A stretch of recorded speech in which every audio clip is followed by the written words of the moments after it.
Voilà, merci de nous retrouver pour Instant Vérité cette fois. Comment sortir la presse culturelle de la précarité? La presse culturelle ivoirienne s'entend. C'est la question majeure à laquelle va s'attaquer le nouveau président de l'Union des journalistes culturels de Côte d'Ivoire, Ujoxi, qui a été fraîchement élu à la tête de cette organisation. C'était le week-end dernier et il est notre invité de ce jour. Jean-Marc Tonga, bonjour. Bonjour Renaud. Merci d'avoir répondu à notre invitation. Merci à vous aussi de m'avoir invité. Et puis félicitations pour cette brillante élection à la tête de l'Ujoxi. Merci.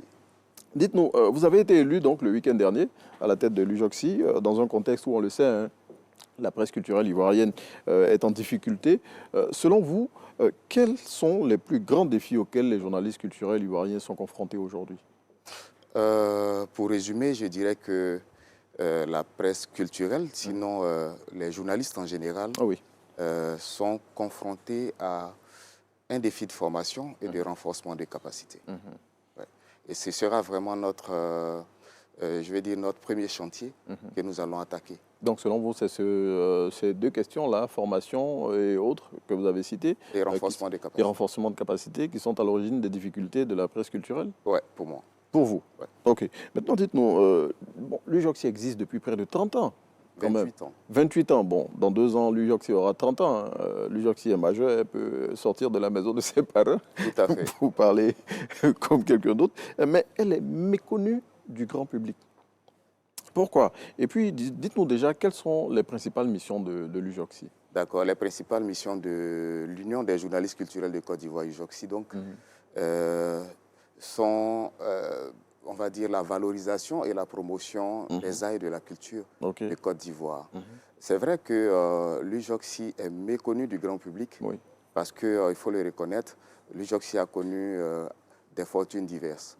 Et là, depuis 2018, avec l'élection du président Philippe Kla, les choses ont repris. Avant lui, c'était Léon Kofi. Avant lui, c'était Léon Philippe Kofi. Léon Kofi qu'on salue. Voilà, justement, c'est le moment pour moi de leur dire merci pour tout ce qu'ils ont fait pour notre union. Et donc, depuis 2018, on a fait renaître l'union de ses cendres. Et à partir de 2021, on a commencé la phase de repositionnement de l'union. Et là, maintenant, nous prenons les rênes de cette union-là maintenant pour la rendre plus forte. Bon, vous l'avez dit, hein, vous reprenez les rênes de cette union. Vous avez été élu avec près de 77% Tout à fait. des voix à l'élection la semaine dernière, ce qui montre combien de fois les votants ont adhéré à votre programme. Mais dites-nous, la presse culturelle en Côte d'Ivoire est considérée comme le parent pauvre de cette presse-là. Pourquoi, selon vous, la presse culturelle est reléguée au second plan? Renaud, tu l'as dit, la presse culturelle est considérée comme le parent pauvre de la presse en général en Côte d'Ivoire. Je me permets de le dire parce que on a tendance à prendre les journalistes culturels pour des amuseurs publics. Nous ne sommes pas des amuseurs publics. Nous faisons du journalisme et du journalisme professionnel. Est-ce que vous n'avez pas prêté le flanc? Si vous dites qu'on a tendance à les prendre pour des amuseurs publics, est-ce que ce n'est pas un peu de votre faute? Je ne crois pas. Je vais citer certains aînés comme Steffi Joyce, Moses Djenko, Eric Boussa, à qui on dit bonjour. Ils sont des monstres de la presse culturelle.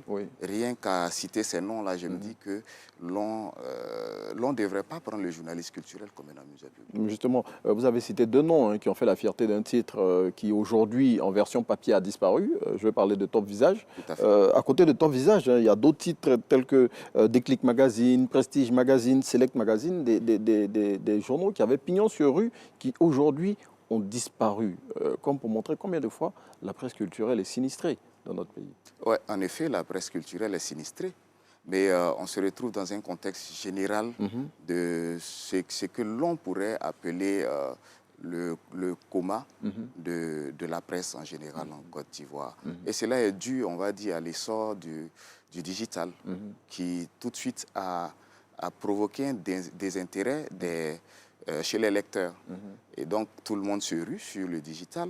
Et en même temps aussi, je vais toucher du doigt une réalité, c'est le manque ou une insuffisance de subventions et d'accompagnement des entreprises Des pouvoirs de publics. presse, des pouvoirs publics. Ok, mais disons, vous avez touché un point qui pour moi est essentiel, l'essor du digital. Mais justement, là, on n'y peut rien. On est dans un mouvement qui va s'amplifier. Donc, comment la presse digitale, plutôt, comment la presse culturelle et l'UJOXI, version Jean-Marc Tonga, parce que vous en présidez au Destiné maintenant, entend redynamiser cette presse-là face justement au digital qui aujourd'hui est inévitable. On ne peut plus faire sans. Ouais, c'est inévitable. Nous sommes dans un environnement professionnel qui est en perpétuelle évolution, qui est en perpétuelle mutation. Et il faut faire avec. Je pense qu'on ne peut pas aujourd'hui faire sans le digital. C'est impossible. Voilà, donc on va se réinventer. Et ça va se faire à partir des formations et des renforcements des capacités que nous allons lancer dans pas longtemps pour permettre aux journalistes culturels ivoiriens de se mettre à l'aide du temps. Mais justement, donc vous parlez de formation, renforcement de capacités. J'imagine que ça sera le premier pan du vaste programme que vous allez dérouler. Mais dites-nous, à côté des infos people et des buzz dont la presse culturelle est très friande, comment vous entendez justement contribuer à la promotion de la culture ivoirienne, tant ici en Côte d'Ivoire qu'à l'international? Parce que c'est l'un des défis majeurs aussi. Tout à fait, tout à fait. Tout de suite, Renaud, j'ai envie de te dire que l'un de mes chantiers, c'est de ramener le journalisme culturel à ses fondamentaux. C'est quoi ces fondamentaux? J'ai cité nos aînés tout à l'heure, qui ne s'intéressaient pas forcément au buzz, qui traitaient des sujets d'intérêt, des sujets qui volent haut. Et c'est cette vision-là que je veux inculquer à mes conseils et mes confrères. Et donc, il y a du travail qui va se faire à ce niveau.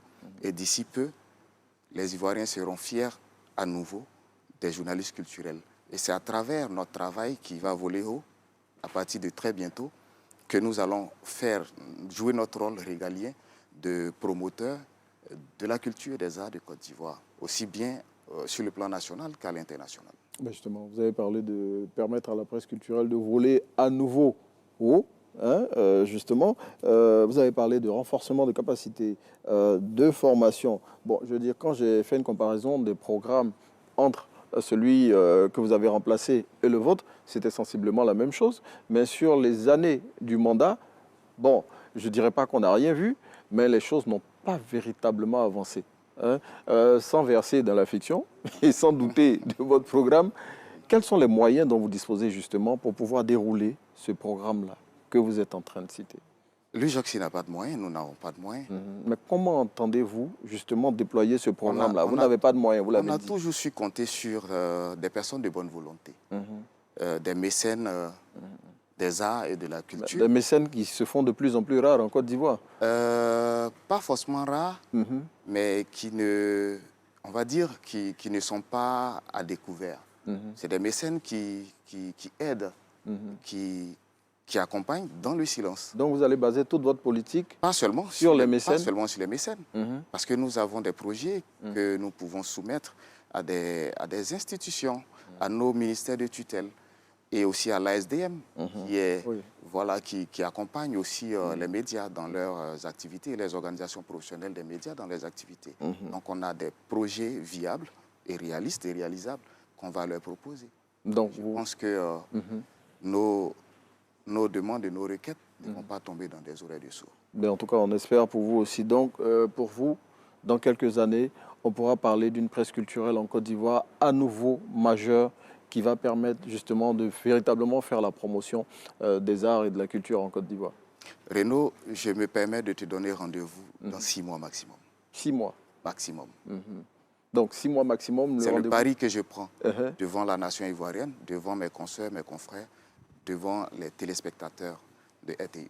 Bon, on va prendre la rédactrice en chef de Matin Bonheur à témoin. Vous l'avez dit publiquement et devant la face du monde entier, dans 6 mois, on pourra faire un petit bilan des activités du nouveau bureau de l'Union des journalistes culturels de Côte d'Ivoire, dont nous recevions le président aujourd'hui, Jean-Marc Tonga, nouveau président de l'Union des journalistes culturels de Côte d'Ivoire, fraîchement élu.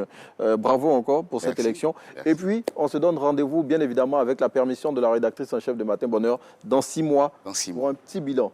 Nous passons le relais à Thierry Angeval pour la suite de Matin Bonheur. Merci.